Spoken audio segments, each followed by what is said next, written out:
So James, Dr. Boglino performs a fixation procedure on a 14-year-old athlete. The athlete comes to your clinic. They're probably going to be non-weight bearing for a period of time. Walk us through the rehab and A, what that athlete can expect in terms of rehab, and B, what we're talking about in terms of return to sport. There's a time frame for these things to heal and remodel, and the cartilage healing with people with healing potential is over several months. So initially, the early stage, you want the fixation to hold up in the early stage. So there might be no weight bearing or very little or no impact activity for a period of time, and maybe protection with bracing and transitional activities between 2 and 3 months. Usually there's no running or high impact before 3 months, in most of these lesions, in my experience. Yeah, and I think it's important that during that initial protective phase to really focus on strengthening the musculature proximally and distally. If you have a limb that's immobilized, everything in that limb proximally and distally and at the joint affected is going to atrophy. And then once we get that patient ready to begin doing, return to sport type activities, then they're bound to fail if those proximal muscles and distal muscles aren't prepared. So initially, when we're talking about what they can expect, yeah, certainly some sort of protective phase where we may not necessarily be doing much to the affected limb as per whatever protocol Dr. Boglino may be giving to us. But certainly strengthening of the proximal musculature is indicated, I think. That's probably one of the primary things that we're going to be doing in the beginning. That's awesome. So Dr. Boglino, you kind of mentioned the Oates procedure and a little bit the Macy procedure. And there's also been procedures where bone graft is laid down, then the Macy, and then bone graft, and then the Macy, called the wafer procedure. Kind of describe the difference between an Oates procedure and a chondrocyte reconstruction procedure, and how long each one's going to be non-weight bearing, and what you think the rehab timing is going to be for each. Yeah, are you referring to an Oates versus like an ACI or a Macy? Yes, sir. Yes, sir. Yeah. And when are you going to do? Did you differentiate when you're going to do one versus another? Well, not exactly. In a younger patient with a bigger defect, I think I'd be more inclined. If it's over, once it gets over a defect in a younger patient, if it gets over 2 centimeters, 4 square centimeters, it becomes more difficult to fill a defect without taking too much cartilage from other parts of the knee. And also the bone plugs that we use for autologous transfer, they're usually 6 to 10 millimeters in size, maybe 5 to 10 millimeters.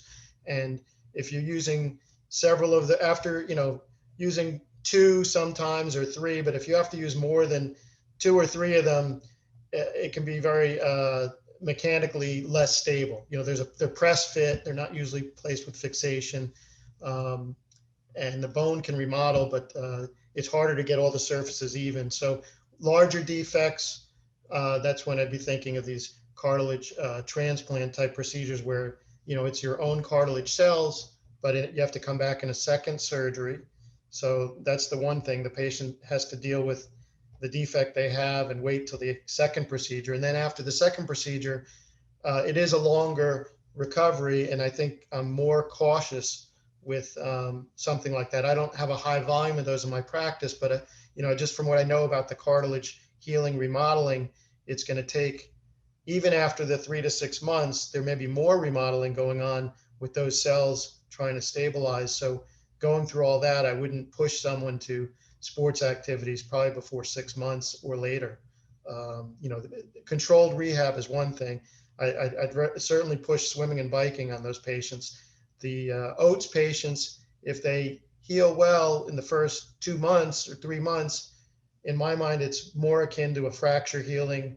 There is probably some fibrocartilage between the bone plugs if there's more than one. If it's a single plug, I'm probably a little more aggressive and allow them to get back to full sport, sometimes within 2 to 3 months. Thank you. Depends on the Go patient. ahead. No, it just depends on the lesion location as well. You know, if it's a patellofemoral lesion, probably doesn't get the same stresses as one that's directly on the weight-bearing femoral condyle. So I may be more, aggressive with the rehab. That's excellent. So we do a fair number of Macy's in this practice. Have you seen not bony overgrowth? Let me start all over. We do a fair number of Macy's in this practice. Do you see cartilaginous overgrowth in your Oates procedures as well, or do you see them in your Macy procedures? And how often do you see that? Because it's not an uncommon finding. We did ACIs, now we started doing matrix grafts, and one of the things that we're seeing is we're probably seeing, let's say 8 to 10% of the athletes have cartilaginous overgrowth. They have mechanical symptoms. They have clicking and popping. Do you see that much in your Oates procedures? No, I wouldn't say that I have a high volume that they've had the opportunity to do like second looks on. To have that, I've seen overgrowth in microfracture procedures, but not to the same degree. Usually it's a softer fibrocartilage that, when they work, which I think it's gotten a bad rap. I think the microfracture in the right indications may have a reasonable success rate in the right patient, which is probably not the very young patient, but I think if you don't do it on large lesions, I've gone back in for other injuries and found that some areas that you can barely see. So, but I do understand how the cartilage can overgrow. You're seeing like kind of too much healing is what you're referring to? Right. You look in the knee and you see that there's a hypertrophic cartilaginous response, and you can see that it's clearly, let's take the patella, impinging on the trochlea, or you'll see overgrowth in the lateral aspect of the medial femoral condyle, and it's clearly impinging on the tibial spine. And athlete will come in and say, my knee's doing pretty well, but it's clicking and I'm getting some locking. And when you re-MRI them, sure enough, you can see that maybe the Macy's done too well. It's grown kind of like a weed. It's grown too much, and you have to go in and debride some of the lesion. And I've had not a small number of those over the years, and I just wonder what your experience is with that, or with the Oates. Do you see overgrowth? Because with the Oates, you have to be very careful to make sure that the lesion's not proud. And I wonder if you see that problem at times when the lesion's a little bit proud and the patients have mechanical symptoms. Well, I believe I've probably seen that to some degree. Yes, because there's always one side of the, it's hard to get it 100% perfect. We strive for perfection, but it's our goal. It's to be perfect, but you have to be realistic. So it's a challenge to 100% recreate the anatomy. That's what we're trying to do. And even with the microfracture, in the past few years, there've been biologic adjuncts to the procedure to try and maybe give it a better success rate in certain instances. It's something that's practical because at the time of an index procedure, you have that option, which, it may be a better option if you have something to augment it. And I don't know if the literature's really proven that out yet, but hopefully I don't see overgrowth in, select microfracture patients I've augmented with, things like this biocartilage, which is some of the cartilage matrix that may enhance the healing. I don't know that we really know, but we do have increasing options, and there's the juvenile cartilage grafts that are off the shelf that could be used. And, it's an area that we're trying to learn more about and perfect. And there's several companies making the Macy devices now. I don't know what the differences are between them, but it may be a thing where we find that subtle differences make a difference, That's excellent. So Actually, I have Dr. Lehman, if you don't mind, I have a question for both of you guys. But we do quite a bit of patient re-engagement, trying to reach out to patients who have been discharged in our clinics, talking about this cartilage overgrowth, this too much healing idea. If we were to reach out to a patient who was maybe a post-op patient of either one of you, came in for an Oates procedure, and now they're coming in complaining of mechanical symptoms and pain again, is there a point in our re-engagement with them that you'd like for us to return them back to you? Dr. Vigolino? Well, I mean, I think generally on these type of procedures that we try, I'm sure you try in your practice as well, we try to get longer term follow-up, because sometimes these, things that are more subtle, you maybe in time you'll find out if something becomes unstable.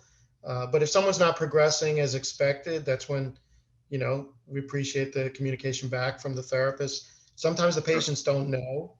If it seems out of the typical, if you've seen other patients like that, then we need to know.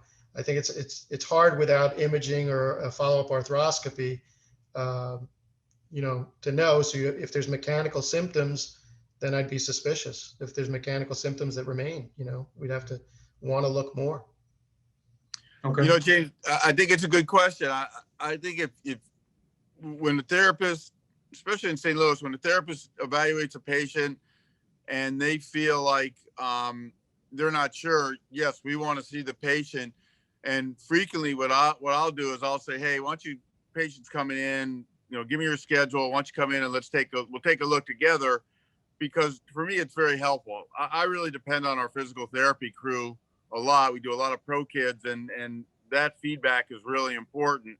So I would appreciate a call and a question, and I might say, hey, that's pretty common. Someone says, hey, my kneecap's popping, or I'm getting some clicking. I'm not going to get too concerned. But if somebody comes in and says, a year and a half ago I had a Macy and my knee's locking, yes, I would love the opportunity to take a look and go over it with the therapist. I think we both learned. So yes, I think that's a pearl. Great. Cool. So in closing, I'm going to ask each of you guys to give me anything we've left out, pearls, experiences, something that we should add that our listeners want to hear about. James, you're up. Yeah, I guess in closing, I think an overarching theme, at least in our conversation tonight, has been how communication is so important. That's certainly something that's stuck with me. I appreciate this opportunity to have this conversation with you gentlemen. And I think from the patient to the therapist perspective as well, I think it's very important for us to continue that level of communication. So for all the patients out there, I would ask them to continue to engage with their therapist even once they're discharged, to really make sure that they're progressing as we'd expect them to. And if something were to come up later on down the road, months or years after you've been discharged, don't hesitate to reach out to us, and we'd be happy to help and kind of get you going. I think that's excellent. And I think that theme of communication is really important. I think it's important for the patient, but I think the patient also feels much better if they think that the doctor and the physical therapist are kind of on the same page. So James, I would agree with that. And I thank you for that. Dr. Boglino, closing comments, anything we should add, experience, tips, help us out.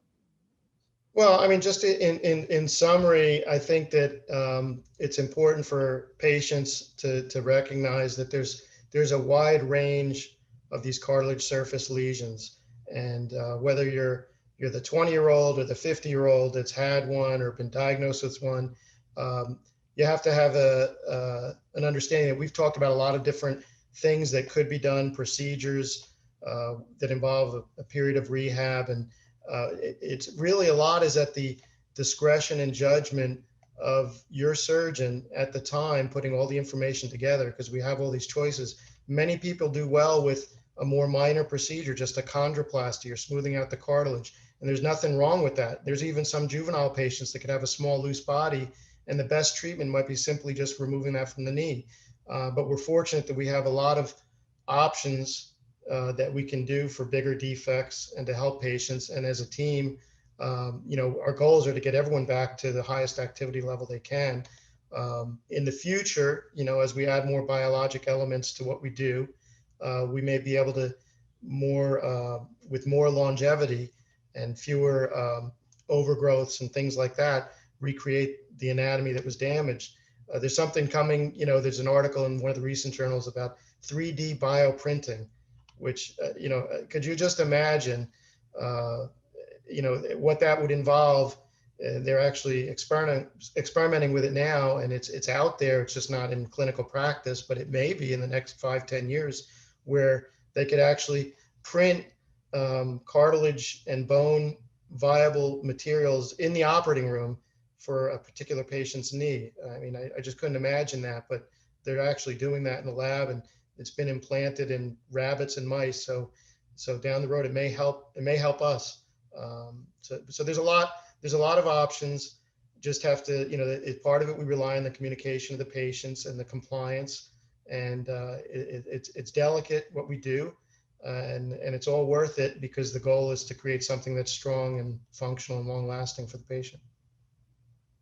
Gentlemen, this was excellent. I want to thank both you guys. I think that just covered the topic unbelievably well, and I think there are some underlying themes that were crucial. So you guys have a great Thanksgiving, and thank you very much.